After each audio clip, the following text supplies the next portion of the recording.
Six, five, four, three, two, one. Oh, what's going on, everybody? Welcome to episode 853 and a happy Halloween. It's FloWrestling Radio Live. I'm joined by the world's spookiest hot dog, JD Raider. He's back from his international travels, where he was really stunting on the gram. If you followed JD, I did it all for the gram. Yeah, the FOMO was out of control. He's the only one that dressed up for Halloween. As I did my morning, came in here, I didn't even remember it was Halloween. Wow. And then I was quickly reminded when this. I've already tricked and treated this morning. Yeah. What was your treat? Candy. Oh, you got candy Obviously. already? Wow. Ben, good morning. How are you? Do you have big Halloween plans for you and your kids? Ozzy's gonna No, you know what? I went with them last night after practice, and Oh. they're going tonight in my mom's neighborhood, and I will be coaching practice. So Okay. Yeah. Interesting. What is Ozzy going as? Ozzy's the Hulk. Oh my course. gosh, this is too perfect. I can see him just like Hulk smashing some bowls as they get held out for him, and then just taking a bunch of them. Yeah, it was a good night last night. We had fun. Played. They went and got a lot of candy. Had some friends over. They played. Life's good. Yes. So life is good because wrestling is so back this year. This week. The season, it's happening. The wrestle-offs gave us a nice little taste. A couple interesting storylines out of that. Primarily, the Ohio State wrestle-offs were the topic of discussion. As the I feel like Ohio State, the wrestle-offs are Frequently. always of note. Let me think of the most relevant. Who did Ian Paddock? I think beat Hunter Stieber at a wrestle-off once. I think that happened. Uh, I remember when Daniel Frischkorn pinned Johnny Thompson. Now we're going way back. Oklahoma State, baby. Dean Heil got beaten by someone in his wrestle-off. I remember Chance Marsteller lost to maybe this wasn't wrestle-offs actually with Chance. He lost to Chris Koo in I think it was actually a tournament. But Dean lost to someone kind of out of nowhere. It might have been the Little Crutchmer, but I don't even remember at this point. Oklahoma State has had a couple juicy ones. And then Gas Tank Gary, we first learned about him when he knocked off Chase Singletary. We said, who is Gary Traub? GTG. I remember doing FRL the next day and be like, who is Gary Traub? He just beat Chase Singletary. He was the number 3 recruit in his class. Little did we know. It was a legend in the making. In the making. Man, but this year they're so Iowa has not announced or put anything out. Oklahoma State has not. Penn State has not. I don't think I've seen Michigan. So most of the best teams haven't put anything out. Well, Nebraska had secret wrestle-offs, but they were public and they were giving out free donuts, but they just didn't post the results. Free anywhere. donuts. They have a sponsorship by Krispy Kreme or what? It didn't say that. No sponsorships. I think just Mark Krispy Manning. Kreme is overrated, anyways. All right, just don't. Let's not. You just got back. We were getting along so well. No, Coach. I'm sure this sounds like a Coach Manning move that he would. Let's give the fans some donuts. Did you see how much long, flowing gray hair Mark Manning has now? Did you see that video that was out a couple weeks ago? It's almost like turning blonde. It's like getting so gray it's blonde. It's so gray it's blonde. It looks kind of awesome. He's going full Targaryen. Oh, well, yeah. I like it when older people just go gray because it's like, dude, at a certain age, we know you're faking it. You know, they get to 65, but you ain't got black hair. I know you're lying right now. Yeah, jet black hair. Not likely. Yeah, I'll probably be gray soon. I'm getting them on the side. I won't fight it. I'll lean into it. Yeah, my granddad had epic white hair. It looks so cool. So I'm not even mad at it. You look stately, maybe is the word. There you go. That's a good word. Yeah, so I don't know if these better teams are not putting out the wrestle-offs or if they're not going to do them at all. But I mean, season starting this week. We're getting a whole bunch of matches, tournaments. We might just not see them. Ben, do you put any weight on wrestle-off results? Yeah, absolutely. Okay, because I think there are some people that literally do not. They're like, they wrestle every day in the room. Yeah. Whatever. Yeah. I don't think it's the final verdict. But I think wrestle-offs really allow you to focus because anytime you have practice, generally there's 30 guys wrestling at one time, and you're probably kind of have your attention darting all over places. So when you get to put, 2 matches out or whatever and say go, and then watch exactly what happens, sometimes it's a little bit different than what you would think is going to happen. Yeah. So why don't we get to the well, actually, I kind of want to talk about that a little bit, but maybe through the framework of the wrestle-offs that just happened. So with Ohio State, they had 2 really notable results. First at 141, where Dylan D'Amelio looked like he was going to be the winner of that match there. And, not so fast, my friend. The bottom wrestling of Decatur looked like it was going to once again plague him in a big match, and he could not get away when he needed to. And then he gets a restart with 10 seconds left. And, some say false start. It's hard to tell on the stream. I don't think it was a false start. I just watched it. Yeah, I didn't either. When I saw it, I was like, man, I think he got away clean. And he's really quick. Really quick. Yeah, and he's very fast. But then the thing that was most notable to me, and Ben, you just watched it, so it seemed like D'Amelio really just kind of hung out there in the short offense of Decatur and didn't really wrestle. He really froze there and gives up a go behind. I thought time was out. Oh, that's what it looks like. I thought time was out too. It was close. It sure looks like it, yeah. And then but the other thing is, okay, so I read the results, and yes, Decatur won at the end, but he was winning a lot of the match, right? He got his escape at the start of the third period to go up 3-2. He was winning till 30 seconds left when D'Amelio gets the takedown. So D'Amelio's a guy that was, had a pretty good year last year. Coach Ryan said, hey, he's been working really hard. He's getting even better.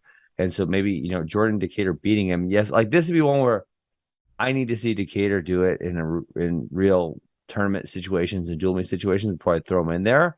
Mm-hmm. But, maybe he's that good. Or maybe it's just stylistic and D'Amelio always struggles against Decatur. Yeah, it could be that. But I mean, but D'Amelio really had you kind of have it won there.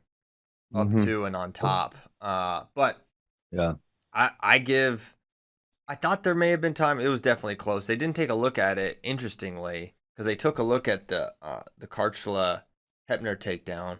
Because I was like, when they didn't look at it, I was like, all right, they probably just don't have review here. But then when they looked at it at 65, I was like, oh, they should have just looked at the clock and made sure. But maybe they did quickly and said, yeah, he was out in time. But really, D'Amelio just kind of hung out there and should have just wrestled off. Don't hang out on your knees. And I think I mean, there was such short time left. And okay, so here's the thing. So I'm actually going to disagree with you here. Okay. We can fight about it. Okay. So if there's rival coaching philosophies. Well, if there's an infinite amount of time left, right? If there's a lot of time left, wrestling out of the front headlock is generally good because you give them more opportunity. You know what I'm saying? If they have 45 seconds left, who knows? The ref might leave you down there for 45 seconds and they might get 3 or 4 or 5 attempts to try to go behind you. But in that situation, I think they restarted with 10 seconds left. So by the time they got a headlock, there might have only been 5 left, right? It was not a lot of time left. And so trying to get out, while it may get you out and may prevent him from having future opportunities, it does also make you more vulnerable for a few seconds. Yeah. And especially those little guys with the good grips, they can grab, because I believe he had one of his arms. I can go back and rewatch. Man, sometimes, and Decatur did a really slick shoulder, slipped his arm out to go behind. But sometimes the guys with good grips, like a Johnny DeJulius, you can never get out of them. So sometimes it is less risky to just hang out there if it's a few seconds. While I will defer to you in every coaching scenario ever, I will say I'm not going to take away the teaching moment. When Caleb and I were watching, I was like, because he has a problem where he hangs out on his knees too much in wrestling. I was like, you don't want to stay on your knees very long, so you can't take that away. But yeah, you're probably right. Nah. Either way, I don't think this is a thing for Ohio State at 141. I think it's still going to be D'Amelio.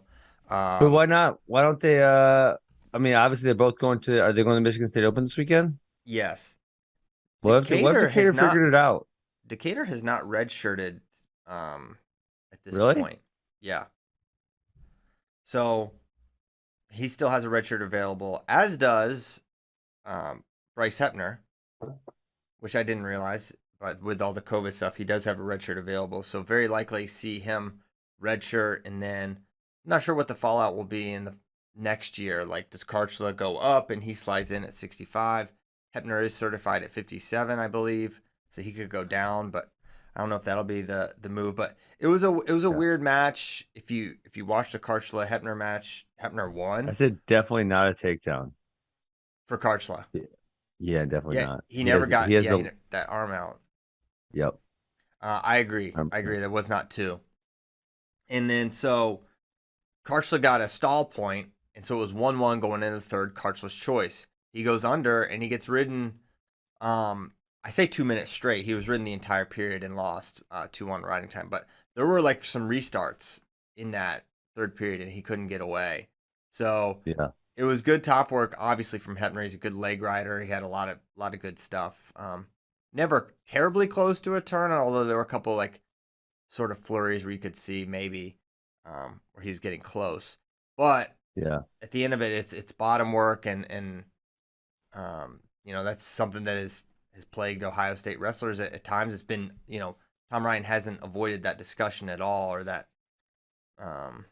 fact. Yeah. So it happened again, but no stakes. And I, again, like with 141, I don't see this impacting the season for Ohio State in terms of their starting lineup. It's still going to ultimately be Karchla. And honestly, if they were to wrestle off again, I think you would probably favor Karchla to get the win. But he got okay. So I don't disagree. Like if you said, Ben, you actually have to put money on one of these guys. I'm probably betting on Karchla, but at the same time, Karchla got no takedowns and couldn't get off bottom. So like, how's he gonna win? Well, if you watch that, right? Yeah, I think there's 5 minutes of him working to score and couldn't, and the guy gave up 2 stall calls as a result. You could maybe push for that. Of course, you could definitely push for that earlier. You could also say, man, you were 80 to 90% to a takedown. You're on a leg. You just need to clean up one finishing position, and you'd have won, and no one would be talking about this match probably, other than Hebner wrestled him tight. Yeah. I think it'd be notable because anytime you see a really good guy have, in Mizzou's wrestle-off, Mahler only beat Nate Pulliam by a point. And I texted, I was like, hey, what the heck happened here? And ask some questions because it is kind of rare when I feel like when one of the returning guys who's placed really high is that close. You get a lot. I feel like maybe I say a lot, but it happens more often than maybe we realize. And this wasn't a wrestle-off result, but in a way, like when Sal Mastriani beat Devin Carter in 2014 or 13, that was like a big eye-opening thing. Like a lot of people were surprised by that. But I think anytime you're wrestling guys in a room that much, it kind of lends itself to some either tighter results or the occasional upset even. Every year there's tight results and the occasional upset in wrestle-offs. For sure. And then ultimately the better guys go on. But I as far as, the framework of wrestle-offs determining lineup, I think it's like the way most coaches view it is like it's like a starting point. It's like a data point in a series of season data points. Get out there. It's pretty rare you get to like Big Tens or conferences and like still don't know like who it kind of you end up knowing, right, in general. Like there's some really close ones, but generally Yeah, I was gonna say that there's some that are close where you could say like coin flip, like who's gonna do better at nationals, and you're like, it's like both of them will probably get like 2 wins. You know what I'm saying? Like there's been a bunch like that. Yeah, Karchla he never really got all that close to an escape or reversal. No. There's one time where they called potential dangerous, so I thought maybe he was progressing in the right direction, but not that close. Not super close for sure. I would say some of the more, think about like Kassar Rashid back in that crazy season for Penn State. Clark Ramos. Clark Gilman. Clark Gilman was nuts. There were some crazy 33 ones for Iowa back. Like Tony's freshman year. There was Tyler Clark and Tony Ramos, because Tyler Clark was really good and he ultimately didn't start. But also, people forget Nate Moore was a super good recruit for Iowa. Then as well, I'm sure 4-time Iowa State champion, I think. Like 2008, maybe 7, 9, somewhere in there. Yeah. Well, it was the 10-11 season was when that was happening. So yeah, there were a couple. Dennis Slayton was crazy. Oh yeah, because Slayton was the returning finalist, but then he really couldn't make the weight anymore. He had this Joey had this match. It was against Iowa State. I want to say it was against Fanthorpe. This was kind of a long time ago, but he came out, gets elbow off, gets the takedown, and then he fell off a cliff, and then I don't know if he ever started another. Oh, I remember that. I think it was bad. And then Dennis went the rest of the way and ended up placing, and he turned out to be pretty good too. Yeah. Yeah, I'm sure there's other big ones we're missing. Oklahoma State had probably one of the more controversial starting lineup decisions with Joe and Chandler Rogers. That whole dynamic where they had Chandler, Joe Smith, Jacoby Smith between two weights, I think. That was a big thing as well. Okay. Yes. So, beyond that, other notable wrestle-off results. FRL listeners will know I'm high on Tom Crook. He took out Colin Girardi in the wrestle-off. I don't know what that means for the starting position at 141. I can't believe you didn't lead the show with Andy Smith won his wrestle-off. I mean, I'm not surprised. He had already beaten. I was surprised to see Stewart in that match. I don't know what was the fallout with Dakota Howard and Stewart, if they even wrestled. But okay. To me right now, Andy Smith and Dakota Howard are probably the two best 97s for Virginia Tech. And Smith dominated. Stewart, well, I don't know. Is Stewart really a 197 pounder? I don't know. To me, he seems like an 84 once Bolin graduates. If I had to pick his best weight, slot him in somewhere. Yep, slot him in. He's not much taller. Another one me. that caught my eye. He is not tall. What did? Graydon Penner. I remember him. He's a Kansas City kid over Tate Piccolo because man, I was so impressed with Piccolo at who's number one. Was it 2020? Yes. He looked great, and then so now he's had a year at Oklahoma, and Graydon Penner was a good high school kid, but I don't think he was ever a top 5 guy, was he? He was. I'm not sure about him. I do know that for Tate, he's been battling. He was injured a lot towards last year. ACL, I think. So he looked decent at the Open, though. He wrestled again at the Open. Yeah, April. There's a decent amount of depth at OU, and also Piccolo at 84 is not necessarily where, I didn't know if he'd be a 84 or a 97 collegiately. Yeah. He may do better at 97, where I feel like he would be able to use a little more of his athleticism, whereas I don't think his defense and athleticism is able to be utilized as much of a difference maker at 184. Yeah, if that makes sense. Yeah. So Willie McDougald lost to Mitch Moore at the wrestle-offs, which is notable, as McDougald was their guy last year, and he was pretty freaking tough. Joey Cruz lost to Joey Prada, the Battle of the Joeys. Did you watch the Missouri wrestle-offs? Were they watchable? I didn't. They were during practice. No, so they were during. We had Evan Wickham for a camp on Saturday because he was coming to recruit the Big Cheese. So I was up there. Brian O'Toole was he came in, stopped in. He was giving me some play-by-play for a second, and then I took off and went to the Big Cheese. So no, I did not watch any of them. I know Clayton lost a close one to Harmon. Sean Harmon 3-2, and I didn't hear anything about Hawks. Did you? Hawks he was in the room when I was down there coaching. I don't know if he wrestled off or exactly what the deal was, but I think maybe he had a minor injury. Maybe that's what was the deal, something like that. Zachary Seltzer wrestled a match at 33 and 25. I don't know what that means. Yeah. I don't know what that means either. I thought his name was Zeke also. I think they mistyped it maybe. I thought it was Zeke as well, but it's listed as Zachary here. And no certain, didn't see any certain, didn't see, I guess, every starter. I knew that was the case. Okay. He already knew. Old news. Also for Virginia Tech, Ventresca beat Flynn 3-1 sudden victory. Yeah. So he appears like he'll be the guy, at least at the start. And depth at 125 for Virginia Tech for sure. Two very solid dudes. Yeah, I know there's this year with the new rule. Oh, I had a question for you last night. I thought about this as I was going to sleep last night because I don't know the NCAA rules as well as you do. Wow. Okay, so I'm gonna start with NCAA rules question. Then I'm gonna say my other thought. If someone were to gray shirt this year, they do not attend college. Right. Can they go to open tournaments? Because first years can't go to open tournaments if they're on a college team unless they're attached. Well, obviously, if you're not on a team, it's impossible to be attached. So can they attend? Yeah, I don't see what reason they couldn't. And then can they use that red shirt and still use the true freshman 5 events? Yeah. Yeah, these are people on the fringes of society, of college wrestling. Yeah, I mean, there's not a lot of gray shirts anymore, but yeah, I was thinking about that. Yeah, you could do that. Like Cody Chinham, I think, is a guy that will be doing that this year. I would imagine. I mean, he was wrestling in college opens last year.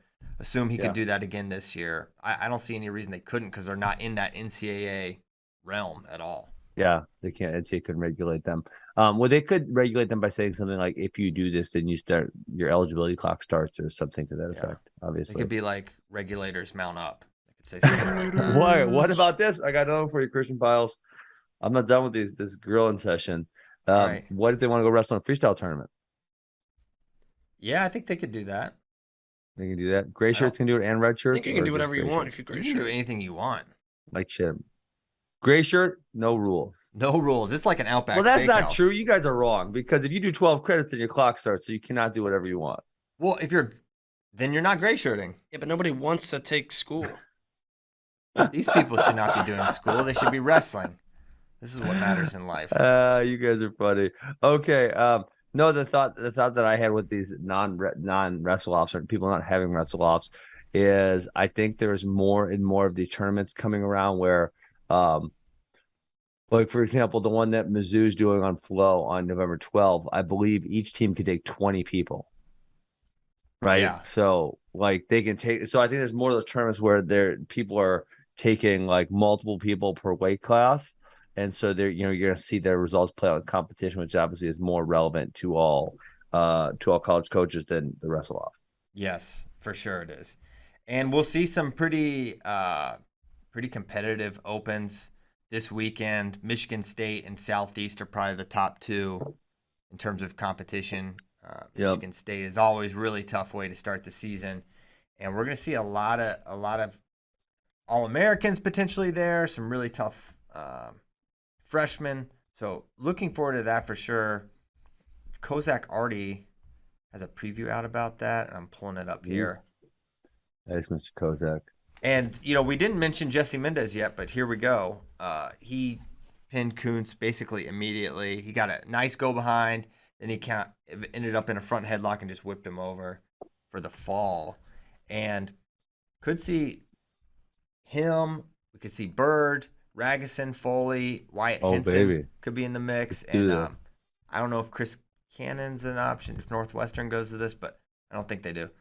But he get dropped in a very competitive. No Bouzakis at the Ohio State wrestle-offs. Well, it was interesting because he did like a speech in the middle of it, like I don't know, like the music, the audio wasn't on, so I don't know what he said. But he was like, know what he said. He was talking to the crowd, but he looked fine.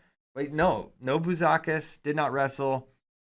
I don't know if he's contending for the spot or attempting to make the team, or if he's just kind of like, I'm going to redshirt this year.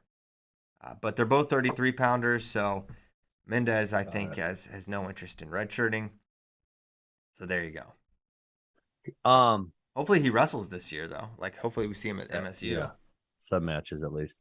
Hey, NC State, we never talked about these results. Couple interesting things here. So I think Jackson Arrington won 149. He'll be a true freshman. It'll be interesting to see if he goes. I think he's probably their best option. Yeah. And then man, they're deep at 74 because Singleton beat Milano, who had a really good redshirt year in the first shot, and then he lost to Del Signori in the final or whatever you call it. So I thought Singleton was gonna be their guy, but maybe he's not. Maybe he's gonna redshirt. Yeah, and that's the neat thing for NC State is, well, one, they've got this depth. That's always great. But two, they're going to be able to put Singleton in some of those scenarios and see how he responds without burning his shirt if he is the best guy. But it could be Del Signore is just the big dog in that room. Del Signore was 20-8 last year, so good redshirt year, but not great. Took some losses to guys that were, they're all right, but not amazing. He lost to Christian Kinsey, who I'm not familiar with. Oh, whoa! No, here's how I didn't look. Dude, I was just looking at their rankings because I didn't know most of these dudes. He wrestled 97 and 84, and now he's down at 74. Jeez.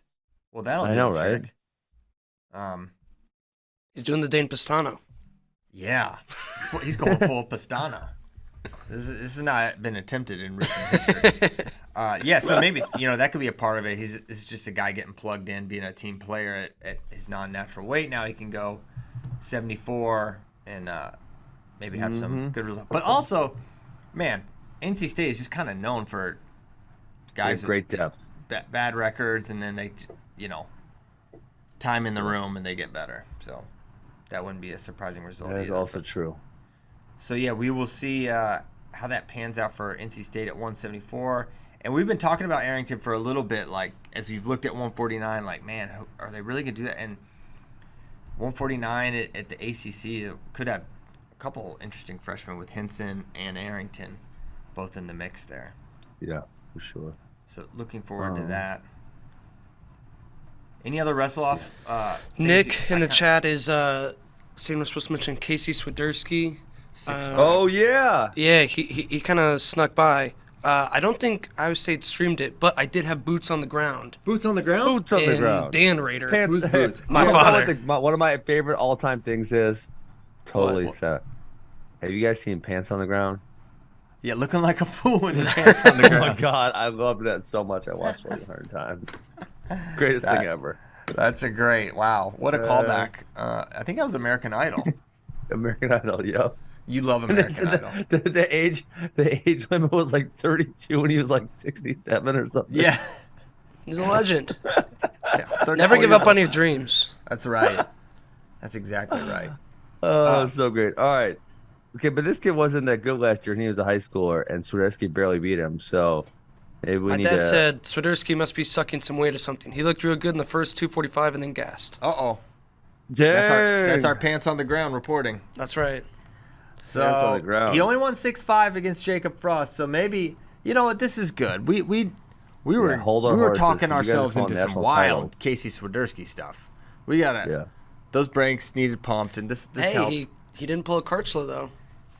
He didn't lose. He Still did won. not. I dare say Bryce Hepner is a more formidable opponent than Jacob Frost. But I don't know much about Jacob Frost. So He was decent. He was one of those high kids school wrestler. that didn't him and his brother move from Louisiana to do their senior year of high school in Iowa. Yep. What is the deal with kids doing that in Iowa? Because there's been a lot of kids who moved to Iowa for their senior year, and it's like is there some deal with in-state tuition or something? Like, why is it's weird? I don't think so. Maybe. Because I think also like they moved from Louisiana where they probably didn't have the best training situation. Okay, but I can name lots of people. I mean, Gabe Arnold's doing it this year. He did it so he could be like in Iowa City. Okay. Because like with other states, like they might move earlier. Like Stillwater, we talked about, people are moving there like earlier. Right. Iowa, it seems like for whatever reason, it's only their senior year. Didn't they have the other kid that moved from somewhere to Bettendorf? Was it a Pennsylvania kid? He's going to Iowa. Freddie What's his name? Stroker? Not him. No, He was did from do that, Bettendorf. He didn't go to Iowa, but Yeah. No, the bigger kid. Well, he was in the Fargo Finals, 220. Colby Franklin? Yeah, didn't he move? Yes.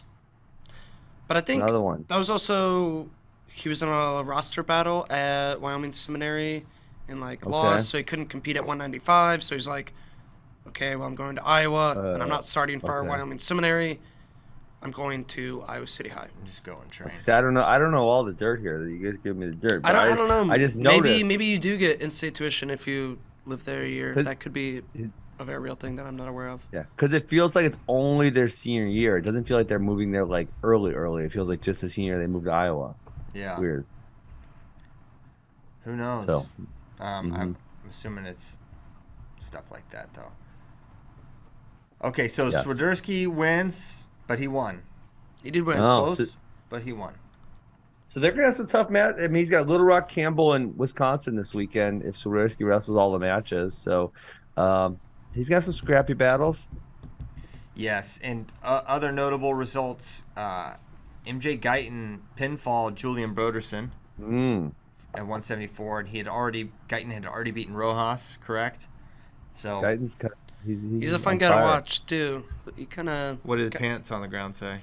What did pants Didn't mention on the ground Guyton, say? but when I was there a couple weeks ago, 2 months ago, whatever it was, like he was one of the guys in the room that was like just throwing the kitchen sink, doing. Big fan of like double overs, slide bys, stuff like that. Sounds like Ben. Good, nice kitchen sink guy. You need a good kitchen sinker on your team. So that's interesting for the Cyclones, and they'll be tested by Wisconsin. That's a tough duel. No David Carr, but I feel I'm gonna put it out there. I bet he starts this year. So, that's my Tuesday. We my might Tuesday have a good headline. one this weekend. Yeah, for sure. I think he matches up pretty well against Hamady, but I'm not sure. I mean, he didn't look great at NCAAs relative to what we expected from him. Yeah. I think we'll see a different David Carr this weekend. Yeah. Okay, I'm trying to see if there are any other relevant. Nebraska had wrestle-offs, but they did not. I don't know if I mentioned. They're not published anywhere. You mentioned they were secret. They're secret. There were a couple. We need pants on the ground to attend next time. We need pants on the ground. I can probably get some Nebraska pants on the ground. Pants on the ground, donut in hand. Yeah. That's how we say. Listen, last year. Some Homer Simpson pants on the ground. Don't get your hopes up too high, but there might be some free donuts for you. So yeah, that is really all if you're smart, you would just go to FloWrestling and look at the D1 wrestle-off tracker. The whole list. And then you can look at all of them. All the ones. But it was disappointing. I kept trying to scroll and find some of the ones I told you about that I wanted, and they're just not on there. They're just not there. Probably because they didn't happen. Yes, and that's all we can do. Keith Gothard says Hamady's winning that match, and then he said, "Yeah, I said it." Illinois bias. Oh yeah, Illinois guy. He has an Illinois bias there, but there's a chance Hamady wins that match, for sure. Yeah, you can't rule that out. No way. You're saying there's a chance? Yep. I mean, I'm betting Carr, but I think there's a chance. Okay, Avery Gaming says I can confirm that they do get in-state tuition, and then he said CP check chat. So this is me checking the chat, Avery, and I guess that's what's going on there. So good. How would you know how to check the chat though if you weren't already in the chat? I know that's what was funny to me. That's why I read that. Check the chat. There's no other way to say that. All right. Where to at this point? So we talked about the relevant wrestle-offs. Oh, in international news, Tadiev is out at Russia. They fired him. He did not go willingly. He didn't win Worlds this year. Oh, really? He didn't win Worlds this year, so they had to let him go. No. But JD said he didn't go willingly. I want to hear more about that. Oh, yeah, he don't want to get fired. Yeah, Mamiashvili fired him. He put up a big, long Instagram post talking about basically like, WTF, I've had all these really good results, and then like this is unprecedented. It's really long. Was Mamiashvili then in the comments? Yeah, they just fought in the comments. Yeah, just back and forth. But I don't know exactly what they were beefing over, but obviously there's some like politicking going on behind the scenes that Mamiashvili didn't like Tadiev, so gave him the boot, and Gatsalov's going to be the guy now. Yeah, it's I mean, like much in Russia, it's got to be politically, motivated in some way, not in the like typical political sense.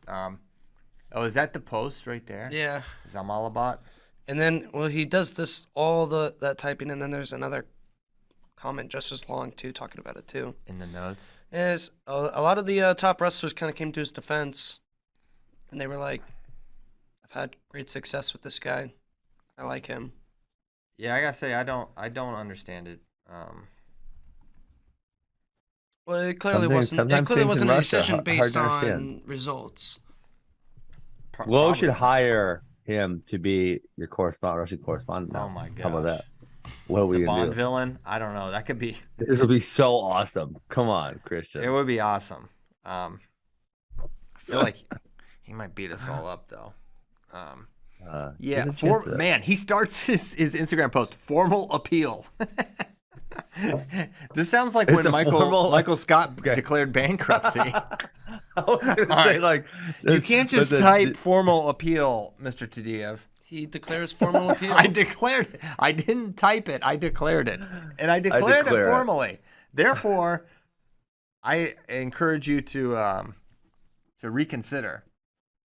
It is weird, but God. I remember 2016 through 20, they had crazy success with that man, I can't remember his name, but he's an older looking guy, and they were doing great with him, and they ousted him and reinserted Tadiev.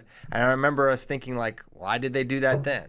And got to figure it's like not related 100% to just that. So Here's one quote from Tadiev. Obviously, deciding not to renew the contract with me, the president of the Federation of Sports Wrestling of Russia is guided by far from common sense, putting his personal interests above the interests of athletes in the state. I believe that this is the first precedent in the history of Russian sports when a coach who is steadily leading the team to high results is fired. yeah, it wouldn't surprise me if this has happened in Russia before, but yeah, it does seem like a weird move, and the timing is bizarre too. Like there's nothing for them to even. I guess the timing could be great in that you don't have to worry about like continuity when you're not even gonna be in any relevant events for a little bit. But Yeah, that's true. I don't understand it. I mean, there's so much nuance with Russia, everything that we probably wouldn't even understand. He also, and it's tough to tell too because of translation, but he also did mention in that post how he supported Russia's invasion of Ukraine. Who supported it? Tadiev. Yeah. And he said the Russian freestyle team's support. I don't know if that played a role or anything, but it is weird how he just decided to mention it. Yeah, that's even weird. In this post. I guess he's saying like Putin, I had your back here on this Right. invasion. Did he tag Putin? He did not tag Putin. You gotta tag him. Is Putin on the ground? Gotta tag him. I don't think so. He's the only Russian not on Instagram. That's My true. gosh, everyone else is. They love it.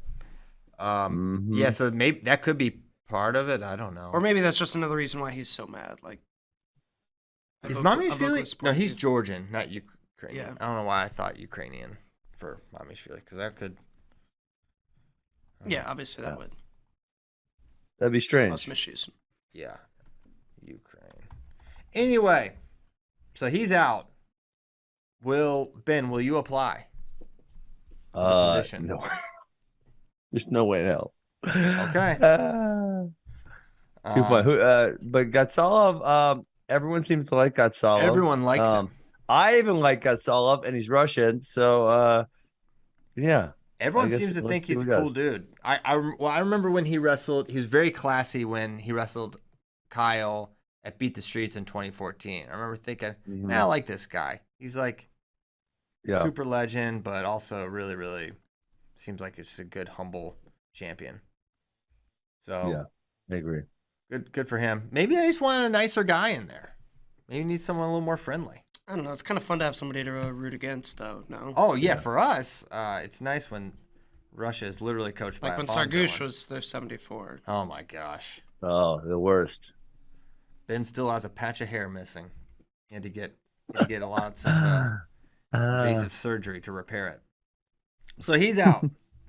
He's out of here. So that's all for international news. Do we want to go do more of our team previews? This has been a very fun bit, JD. I have to thank you for it.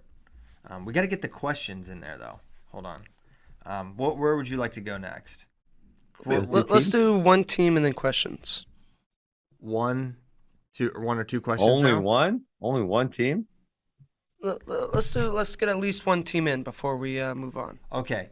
While I pull in the questionnaire, why don't you tee up our number 12 team in this great nation? It is the one, the only, the Oklahoma State Cowboys, coached by the legend, John Smith. Yeah, talk a little bit about their lineup while I pull this It's up. pretty similar to last year's. So they lost, guys at heavyweight. We thought they were going to lose 49, but GFL announced he is coming back. The biggest question marks, I think, are in the middle. at 57 and 165. Mm-hmm.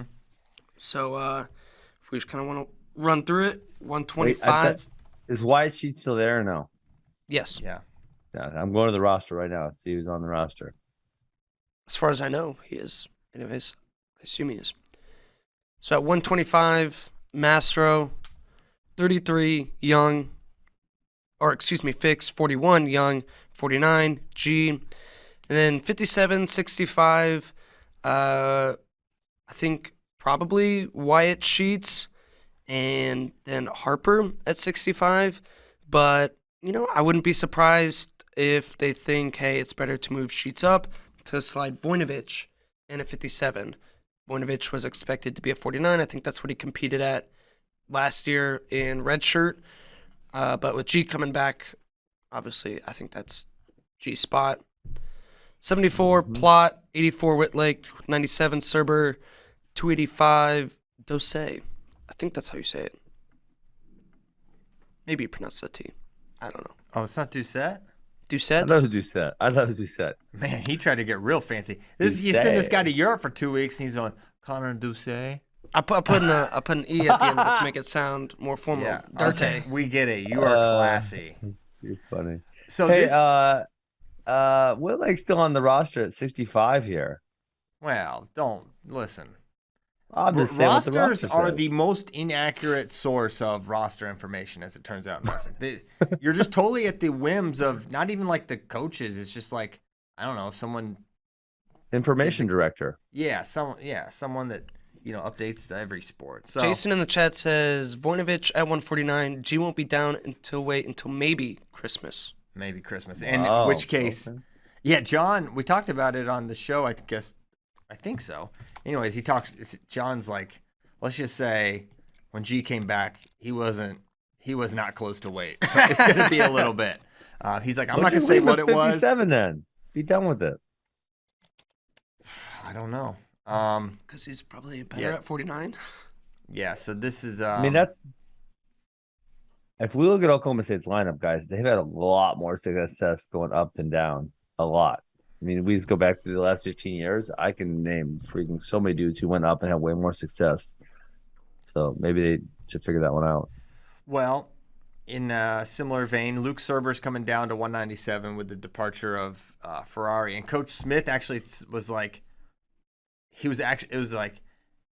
man, he lost all this weight. He's like, it was actually too easy. He's like, man, it shouldn't be it shouldn't be that easy to lose that much weight. And he's like, feels good. So they like him. And Oklahoma State seems very excited about Serber for this season. And we'll see how he does down a weight. But he seems like he's a reasonably sized 97-pounder if he can make it that easy. Yeah. So this team, Oklahoma State was 14th last year, tied with Wisconsin.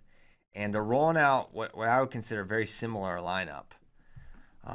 Yes. And I have a hard time as we look at this, like, project, like, where's the improvement going to come from? And you could say Carter Young, and you'll get better production out of 197 because you didn't. I don't think you had Serber down there at that point last year. So, yeah. And Whitlake's back. So you say Whitlake's back healthy. Carter Young a year better, hopefully a year bigger, and then maybe more production out of 149.57. I don't know. But it feels like kind of a really pretty similar team until they prove otherwise. Yeah. Yes. So how many AAs? Obviously Dayton is going to place. Can basically put him in Saturday night as is. I'm saying 2. 2? I think that's the number. I mean, I think the line is 2.5 because you feel decent about Plot 2.5. Plot and Fix. Because if you look at and 74, then can Mastro G sneak on there? Whitlake, maybe. Yeah, I think the number's 2.5. I'll hit the over. I'll punch it. But Christian, you hit the over on everyone just so people don't get mad at you. No. Sparks. I'm gonna call you Sparks. I don't hit the over on. I've been saying some teams finish it's the higher or lower where we've all been collectively having a trouble saying lower. And I'll say this is the somebody team called you that's out lower. in the Twitter questions. Yeah, but they don't even listen to the show. because I have said that teams would finish lower, so you can't listen to these people. These are not the best and brightest among us. Serber's got to be really good to get an All-American there. So, yeah, I don't know about. Yeah, I don't think he's placing. I'm just saying. I don't think so. It's a good weight class. 25. Mastro could maybe get in there. Hey, you know a wrestle-off? Oh, total distraction. I'm sorry. This happens sometimes. Please. I don't know if you've noticed that over the last 3 years. You know what wrestle-off we haven't been talking about? Arizona State 125. When's that happening? I don't know because I think Courtney's a little banged up. Okay. So I don't think it's happened anytime soon. Yeah, that's a great question, but that hasn't happened yet.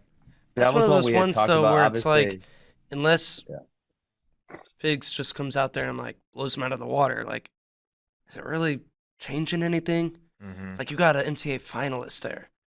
Like, he's really got to take a downturn for you to pull him, even if Figueroa's beating him. Yeah. I think we'll see some Richie this year with the rule. Well, actually, the rule is sort of irrelevant. He's not a true freshman. Last year, he's a true freshman. Not a true freshman. So maybe they throw him out there some, but just to spell Courtney. But I don't know. He's really, to JD's point, he's gonna have to really separate. Yes. To wind up in there. Great. But that is a match I would very much like to watch. Indeed. Okay, so what is max upside for this team? I mean, I don't even have a ton of faith in Plot could place high, but he could also do worse too. He's at 4 right now. And also with the Plot, the question is never well, I won't say never, is rarely his ability. He's injury prone, right? He was injured coming into Oklahoma State, and he had one shoulder freshman year. Yeah, that was tough. He's as tough as they come, so he can handle a lot of that. But that's a question with him. Whitlake, we saw last year, was hurt, and now we're going to see him up 2 weight classes, which could be great. But it's a total unknown. The 1 weight jump, is typically good. Although we've seen some 2 weight jumps, and it's not. I can't remember it going like terribly wrong. If it's like an established guy, and it's not someone that he's like choosing to go up 2 weights. So I think he could do well. So max upside, I think this could be a top 10 team. Max upside. Yeah, I'd say if everything falls right for them, Mastro gets on the podium, Whitlake gets on the podium, Plot finishes top 4, Fix 2 or 1. You're looking at a 6, number 8, 7, 8, yeah. Oof, yeah. I'm saying lower. But that's the dominoes falling. Yeah, that's with them falling. This is the max upside. This is the glass half full. Higher or lower than current ranking? I'll say lower. If you got to pick one, you're going lower. Yeah. Lower. Better duel or tournament? Oof. I don't know. This is one of the more tournament duel because you get but. Well, they have no. It's not a good holes. Either one. Yeah, they have no. Let's say huge holes. No, they're good at every weight. Not really. Doucette's not that good. He's going to lose to a lot of dudes. 65 is all right. 57 is all right. Yeah. They're going to use sheets at both weights. They're just going to start at 65 and then end at 57. Yep. That's literally, you can do that. So that would be genius. Yeah. Well. Yeah. So I don't know. I feel like I'll say tournament, but I don't know. I better tournament team. Okay. That's Oklahoma State. I guess Fix could rack up a couple pins. It's going to be, like Coach Smith said in his presser, they're going to have to develop these guys. They're not where they need to be or where, the standard at Oklahoma State is. So, yes, they're going to have to get better, but they can do it for sure. Which brings us to Wisconsin, Badger Nation, where they'll roll out. They're ranked number 11 right now. Eric Barnett, Taylor Lamont, Joey Zargo, Garrett Model, Dean Hamidi, Otto, Dow, Braxton Amos, Trent Hilger. So all familiar names to us here at FRL and just Division I wrestling. Good team. They could be good for sure. This team feels like some more upside than like instantly than Oklahoma State. Just as you compare the lineups, it's like, man, this could go well. Yeah. Because you've got a bonus guy in Barnett that's been on the podium. You've got Lamont, who's proven as long as he's healthy. Joey Zargo was a freshman last year. He had some moments. Gomez is a bonus guy who can play really, really high. Right off the bat will be interesting What? well. Sargo Swiderski. Yeah. Yeah, we'll learn a lot there. And if you get tired in matches, Joey Zargo's maybe not your guy. It's true. Yeah, He'll get guys tired. So will Garrett Model, who broke Brayton Lee in a way I'd never seen anyone do it. But then Brayton got hurt.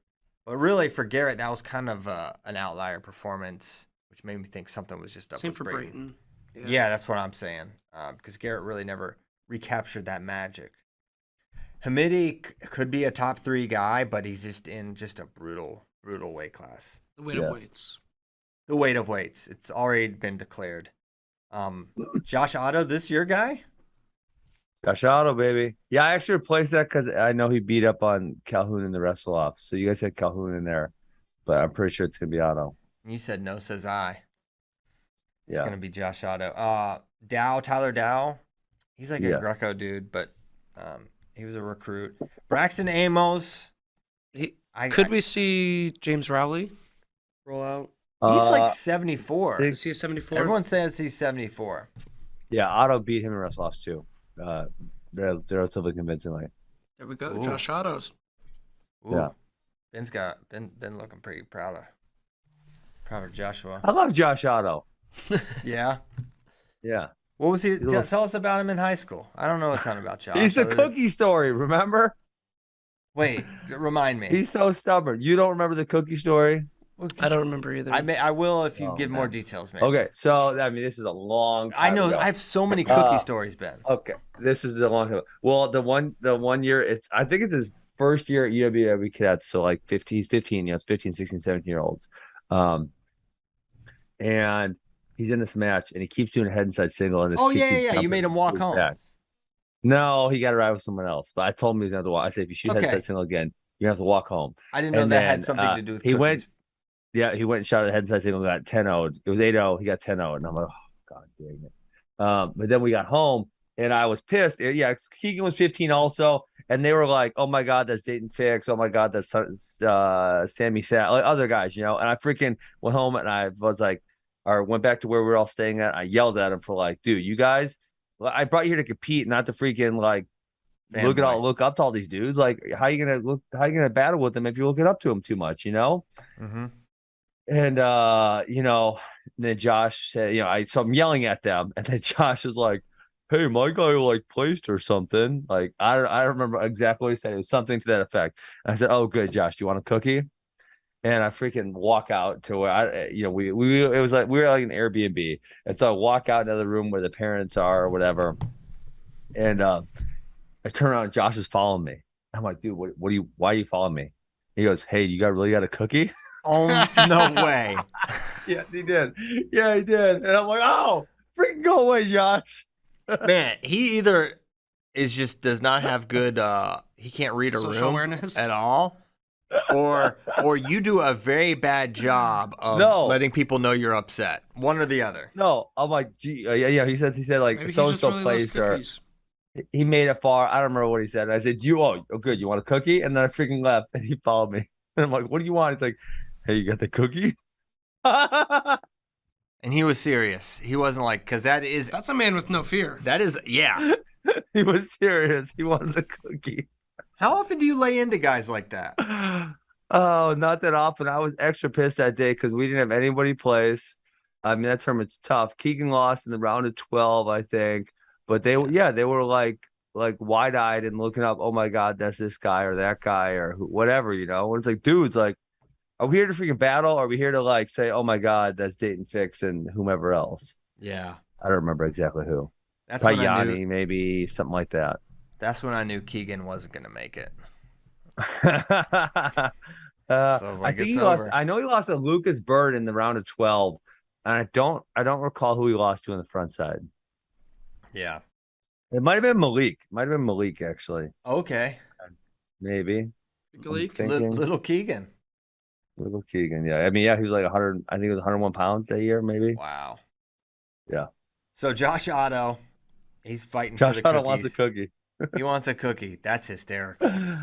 What a I know, guy. so funny. So yeah, then man, I'm obviously got a soft spot for Braxton. Hope he does well this year. Not the year anyone expected from him last year, including himself. I know he was dealing with a lot last year, so I'm really hopeful that He's currently ranked 23rd. Was that, wait, It's hard to last see year him he was placing just lower. dealing with the weight cutting, correct? no, not just the weight cut. Okay, so other stuff that I don't know about. Got it. Yeah, you should check out his Instagram.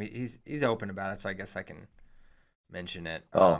But his mother had breast cancer last year, and now she's doing a lot better. It looks like, which praise the Lord. But That's good. He talked about how that was just such a weight on him at that point in time, and it is a freaky thing to deal with.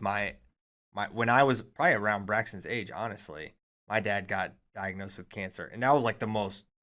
If you've never really dealt with anything like that, it is. Yeah.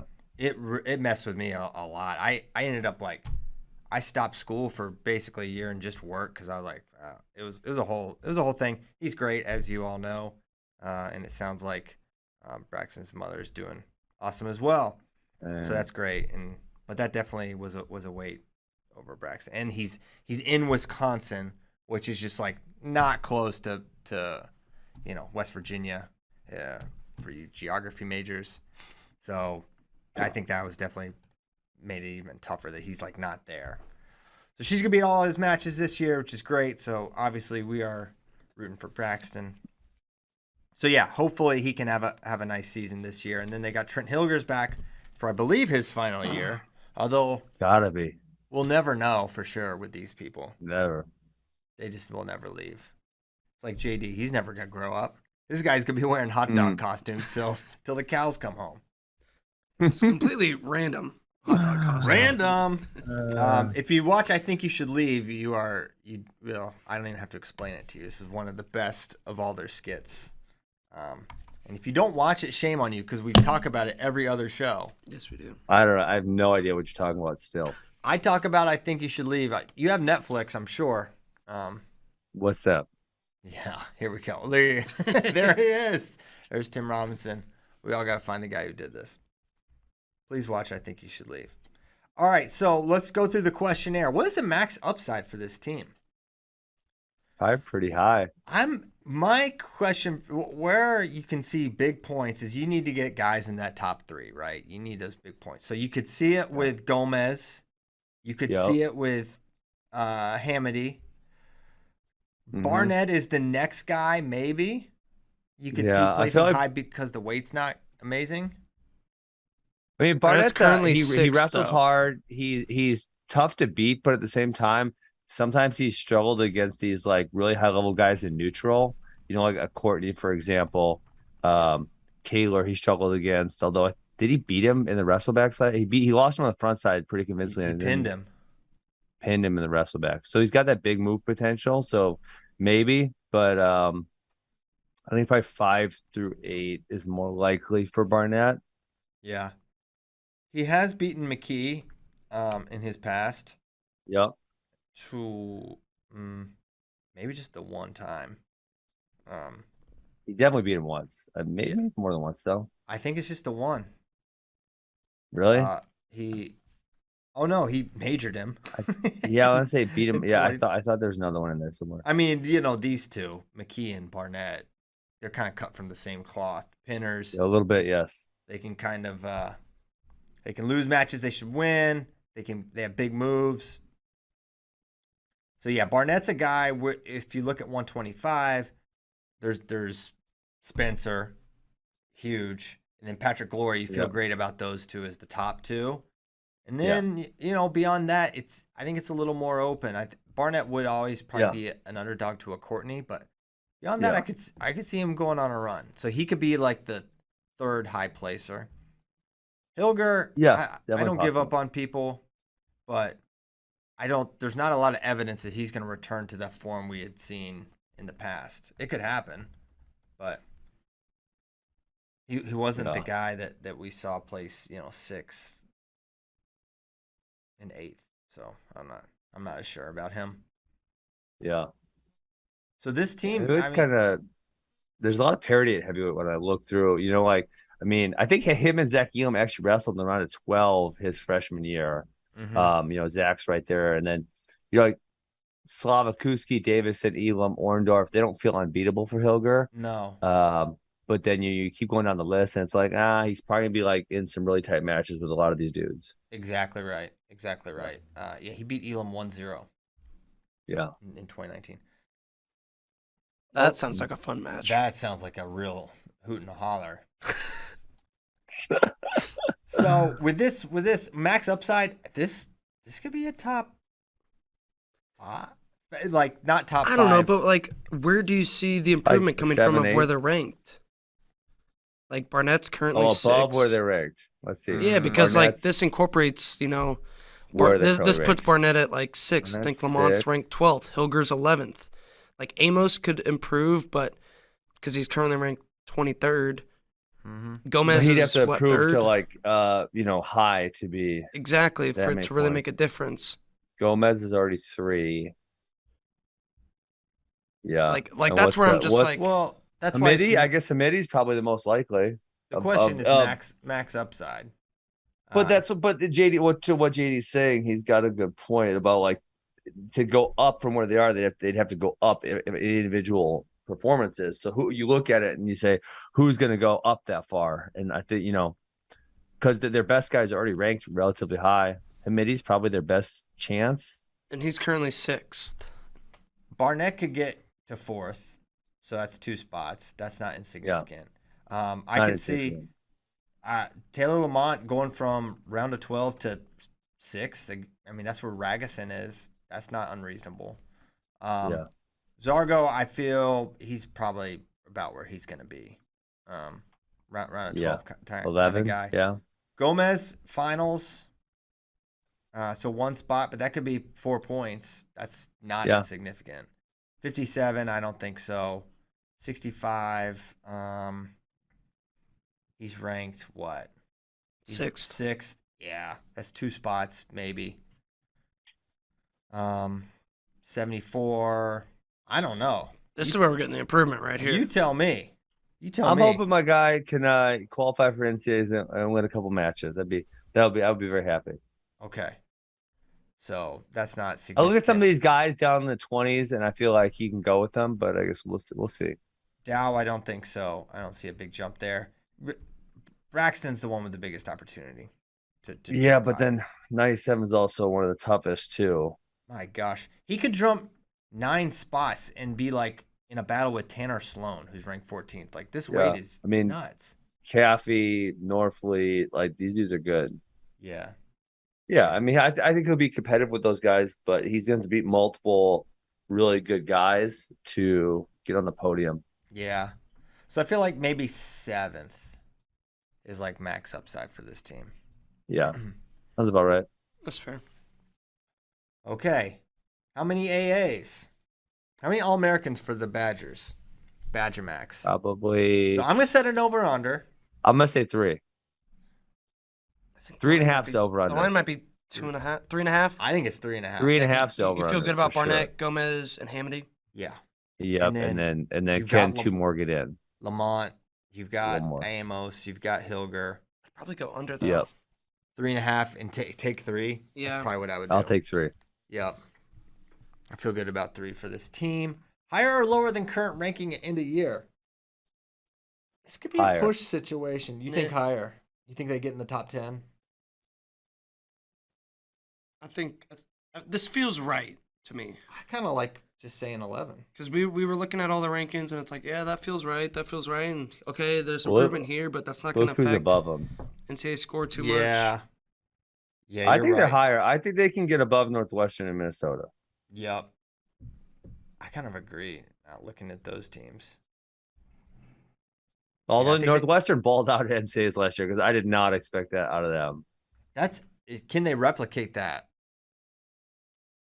is the question. Yeah. I mean, but that was like impressive because some of these dudes like you didn't even think were that good, and then they're like placing and stuff. You're like, whoa, wait, what happened here?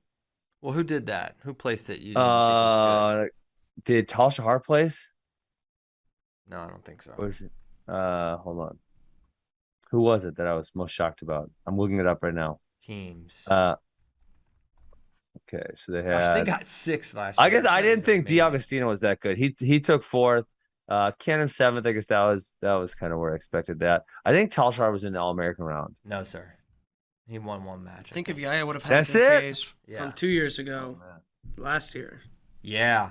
Yaya is one. I mean, Deacon winning is obviously pretty big points. Who else did they have All Americans? I thought they had 5 All Americans last year. Then They had Lucas Davison, Lucas, Ryan Deacon won. No, only 4 then. They only had 4. Yeah. I was wrong. D'Agostino getting 4th is pretty tremendous. Like, he's definitely a guy. For a while, we were like, this guy is an All-American type of wrestler. But 4th is like, that's extremely competitive. Really good. Yes. Can he do it again? We will see. So yeah, that's Northwestern. Do you want to do questions before we do some more teams? We feel good with the 2 teams. Yeah, let's get to we did? questions. It's already 9:25. It's already 9:25. Okay.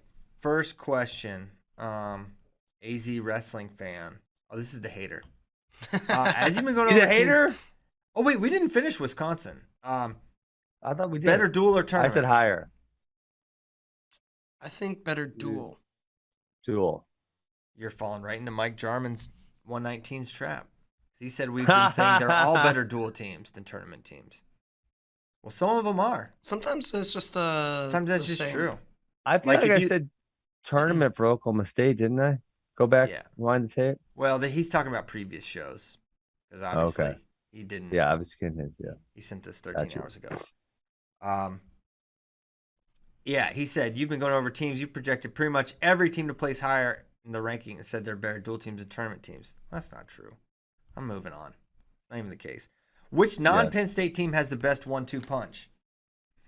Well, now how do we define 1-2 punch? Do they have to be back-to-back in the lineup or just the best 2 wrestlers? No, I think back-to-back in the lineup. And it doesn't have to be like 25-33. It could be like... I was thinking anyway because I assume he's talking about 74-84 for Penn State.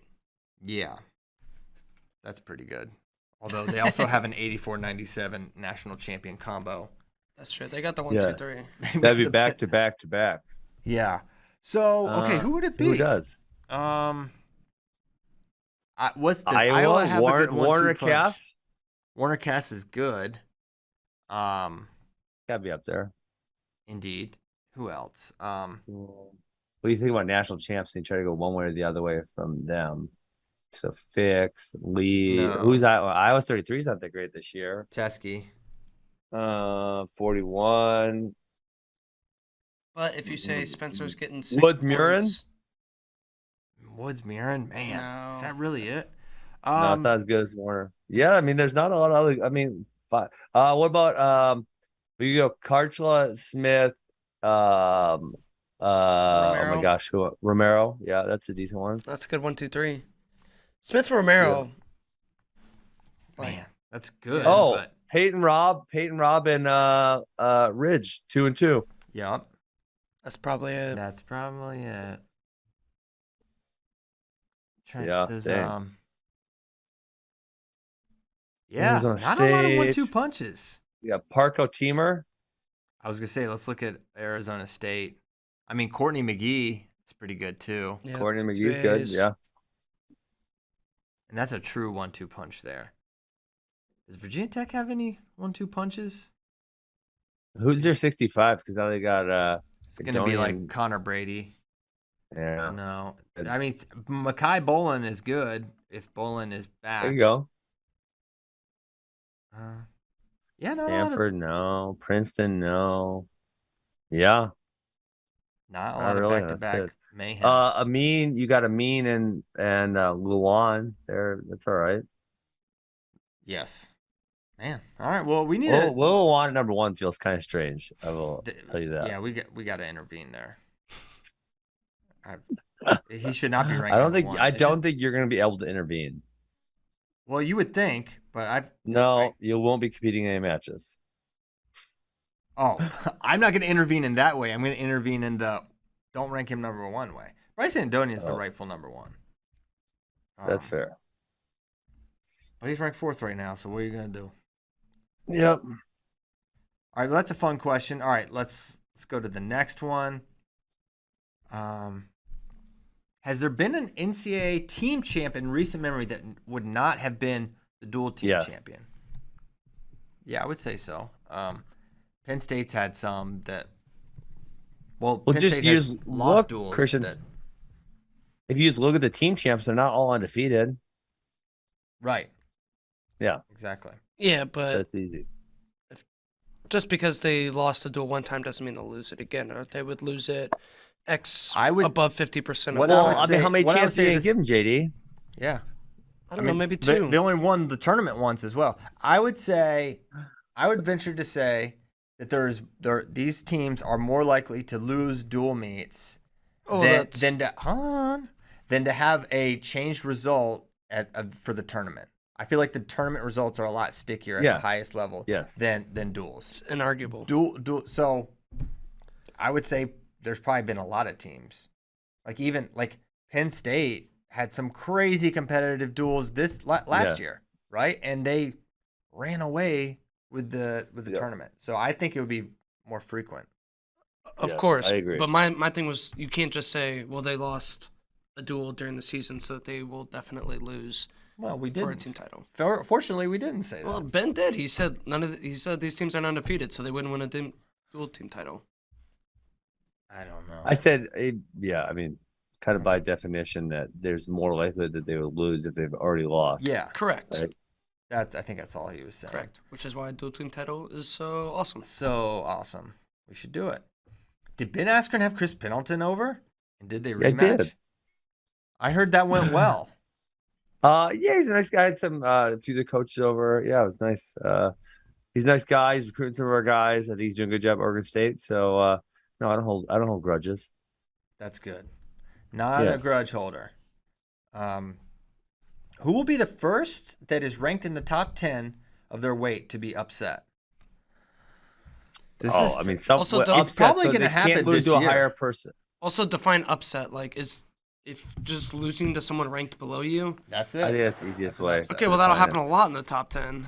Well, when's the first? We know when's the first. It's got to be this weekend. Know the first one. First weekend, guaranteed someone loses. Guaranteed for sure. I feel like definitely at least Michigan State, it'll happen. If it doesn't happen in the first 2 or 3 weeks, November 22nd, it'll happen. Why? All-Star. Oh yeah. Like somebody is gonna lose that's ranked above, probably. All the favorites will win 100%. I bet we will have like 5 top 10 losses by the time that event happens, maybe more. Yeah, but it doesn't. The top 10 losses don't count if they lose to someone higher than them. Of course. Yep. Yeah. I mean, even with that. Yeah, there's definitely going to be some. I'll go under 5. Under 5? Under 5. Top under 10 5 upsets before by the time before the All-Star. Give me the under. I'd have to look. I'd have to start looking. It feels like you're right. Rapid fire. I'll say yes then, without thinking about it too much. Seems right. Yeah, you could be right. I'm putting it out. I mean, there's some relatively big matches early. You know, the thing Wisconsin and Iowa State are this weekend, and Mizzou's got that one that's pretty big the next weekend. They got the Michigan State Open. You're gonna have quite a few like competitions before November 22. Indeed. Any rumors from Penn State about matchups and lineup battles in the room? No. I don't even know if they've had like a wrestle-off type of thing. Christian, you're telling me you didn't bug their room when you went there? You heard correctly. Jeez. Yeah, no, I don't know. I haven't heard anything, but also I feel like we pretty much know what their lineup's going to look like. The big question, 57 with Bear Claw, Haynes, but beyond that, I don't know what they're. We want to see Shane Van Ness, right? We want to see what he looks like, but. Yes. I don't think anyone expects anyone else to start there. Same with 65, Facundo. 74 up is totally locked in stone. So no rumors, but if we hear any, we might pass them along. Let's see. All right, here's a good question from Ben Randolph, 2040. Would you rather place 8th, 7th, 6th, and 5th, or get second 4 times? It's easy for me. Second. Oh, it's such a tough question because you got to go deep psychologically on this one. Because if you're a guy, you have to know yourself. Well, yeah, you moved up every year. You got a little bit better. You probably weren't that good in the first place if you took 8th at NCAAs, and you made those improvements.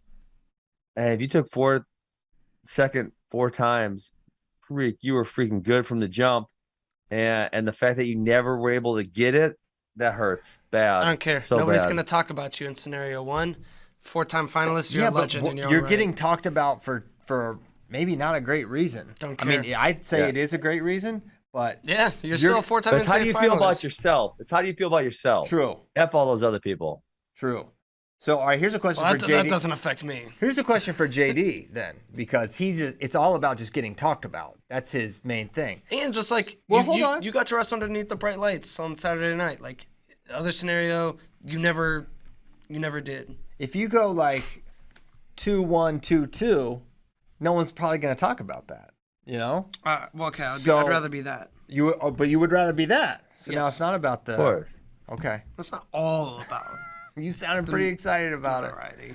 I feel like, second, I 4 feel like times that would be is such a pretty haunting amazing. thing. I know I lost twice in the finals, and it was like, dude, I can't freaking lose in the finals again. That freaking sucked. Like, Yeah. I got so close. I want to win this title.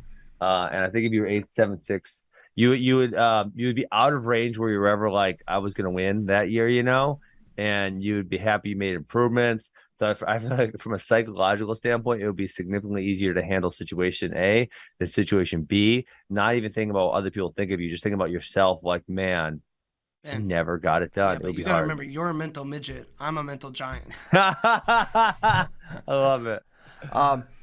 Ben, was there ever a more psychologically satisfying feeling than when you won as a junior? No, that was no. That That or making the Olympic team, right? Because it was something I thought about for a long time. Kind of same sentiment. Yeah. Yeah. I want to look at 852 because there were some questions we can get to last week as a result of I don't know why. Eric Toe asked a question about the singlets, and I was a big singlet trader, but it's been too long. I remember New Jersey ones were cool, but I don't remember much else. Man, Ben, I would have said I guarantee you Ben was not a guy trading singlets. Well, I wasn't good when I was young, so I had to do something, right? You gotta go hustle some singlets. I was out.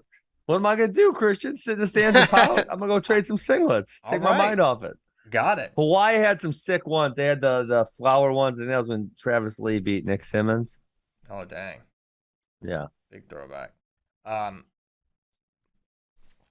Okay, from the real Avery Lynch, if Cale retires or leaves Penn State, does his staff stay there or they pursue head coaching jobs elsewhere? Gotta stay there. Yeah, why would you leave? And why would Penn State look outside? They wouldn't. I guess that's the only thing is like Cale's been able to hold it together. We talked about that for a while. And if they were to hire, would there be fighting within for who's going to get it? Or can they maintain the same balance if someone gets it that maybe everyone doesn't feel is rightful guy? Yeah, that's a good question. Yeah, like who is the head coach then? I mean, it would be Cody or Casey, pretty obviously. You probably can't go wrong either way. It would seem like Cody because of how involved Casey is in the room, but then again, Cody's probably really involved there as well.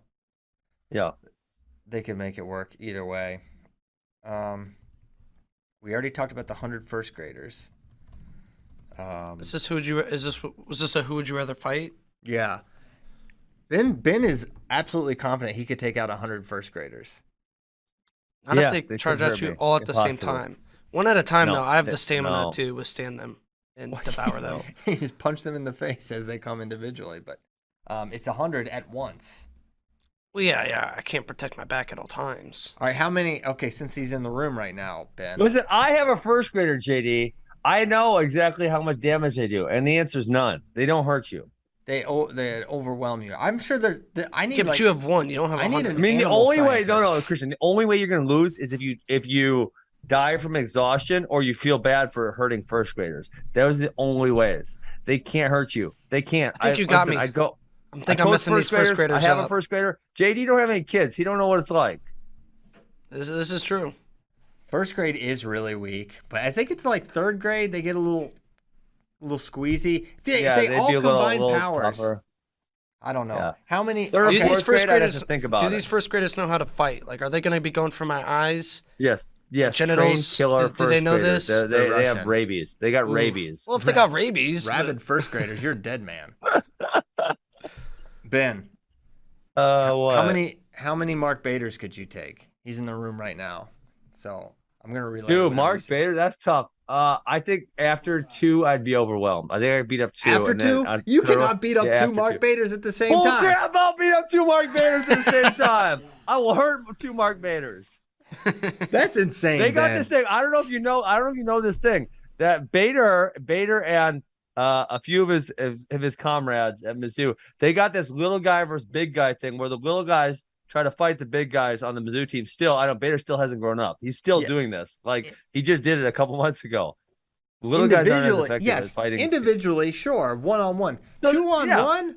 No, they gang up. He just said, Bader said I would kill him. He's not even like, he's not even revved up about this. He's very matter of fact. And I've got to side with him. Ask Bader. Ask him about the little guy versus big guy. Okay, Ben wants me to ask you about the little guy versus big guy. I don't know what that means. The little guys rumble against the big guys, but clearly the little guys usually win. The little guys usually win. No, they don't. That's what he said. No, but we do rumble with him. We ain't scared. Yeah, he's not scared. He might not be scared. I'm whooping 2 Bader's asses.